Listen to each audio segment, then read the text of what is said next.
جو روایات آپ جانتے ہیں نا کہ کربلا کی زیارت کا ثواب بہت زیادہ ہے. بعض روایات کہتی ہیں ہر قدم پر گناہ جھڑ جاتے ہیں. تو وہ یہی سوچ رہے تھے کہ یہ کیسے ہے. تو ایسے میں کہتے ہیں کہ ایک جوان جو ہے وہ تشریف لے کر آئے. کہا شیخ کیا پریشانی ہے؟ کہا میں یہ سوچ رہا ہوں کہ یہ کیسے ہے کہ ایک قدم پر حج کا ثواب بھی ہے، عمرے کا ثواب بھی ہے، اور آپ جانتے ہیں بہت ثواب ہے. ایک مال الاعمال میں جائیں آپ، عزاداران محترم، یعنی زیارت سید الشہداء کی اتنی تاکید ہے کہ انسان اپنا سونا بھی بیچے تو بھی زیارت امام حسین پہ جائے. خدا ہم سب کو شب جمعہ ہے، زیارت امام حسین نصیب فرمائے. عزیزان محترم اب پریشان تھے. اس نے بولا پریشانی کیسی؟ تو انہوں نے، وہ جو جوان سے تھے، انہوں نے اس عالم دین کو مثال دی سمجھانے کے لیے. بادشاہ اپنے لشکر سے بچھڑ گیا، جنگل میں شکار پہ گیا، بچھڑ گیا. دیکھا کسی جگہ پر ایک جھوپڑی سی ہے اور وہاں پہنچا تو دیکھا کہ ایک خاتون بوڑھی سی. تو اسے کہا کہ میں بادشاہ ہوں. اس نے کہا بادشاہ سلامت، بہرحال میں آپ کے لیے کیا کر سکتی ہوں. اب اس کے پاس جو بھی تھا وہ ایک جانور تھا، بس بھیڑ. اس نے بولا بہرحال بادشاہ ہے، تو اس کو قربان کروایا اور خدمت میں پیش کر دیا.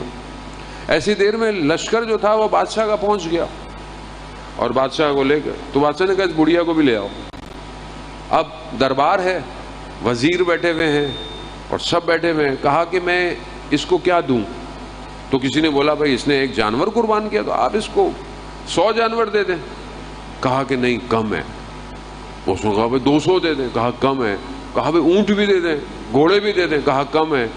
کرتے کرتے بات آدھی مملکت پہ آ گئی. کہا آدھی مملکت دے دیں. بادشاہ کہا وہ بھی. کہا کیوں؟ کہا جب میں اس کے پاس گیا تھا میں بادشاہ تھا، یہ رعایا تھی، اس کے بعد جو تھا اس نے میرے لیے قربان کر دیا. اب میرے پاس جو کچھ ہے وہ بھی دے دوں تو بھی کم ہے، کیونکہ میں بادشاہ ہوں، مجھے اس کا شکریہ بھی کرنا پڑے گا. تو کہا شیخ حسین کے پاس جو تھا 6 مہینے کا علی اصغر، جوان علی اکبر، جو تھا سب خدا کو دے دیا. اب جتنی خدائی ہے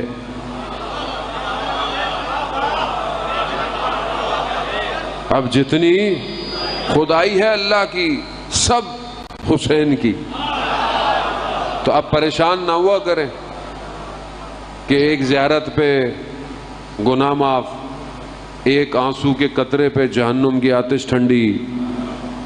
سب خدا نے امام حسین کے لیے کیا ہے. اب یہی ہے، آپ اپنی زندگی میں دیکھیں آپ نے امام حسین کے لیے کیا کیا. جو کریں گے آپ کو کتنا ملتا ہے امام حسین سے. امام حسین کا صدقہ ہے. حضرت ایک عالم دین نماز پڑھتے تھے، آیت اللہ تھے، مجتہد تھے، نماز پڑھتے تھے. نماز سے پہلے، نماز شروع کرنے سے پہلے جو ہے وہ کربلا کا رخ کرتے تھے اور کہتے تھے السلام علیکہ یا ابا عبداللہ. تو کسی نے کہا کہ یہ نیا فتویٰ آ گیا ہے. کہا نہیں، میری نماز امام حسین کے صدقے میں بچی ہوئی ہے. یہ ہماری نمازیں امام حسین کا صدقہ ہے.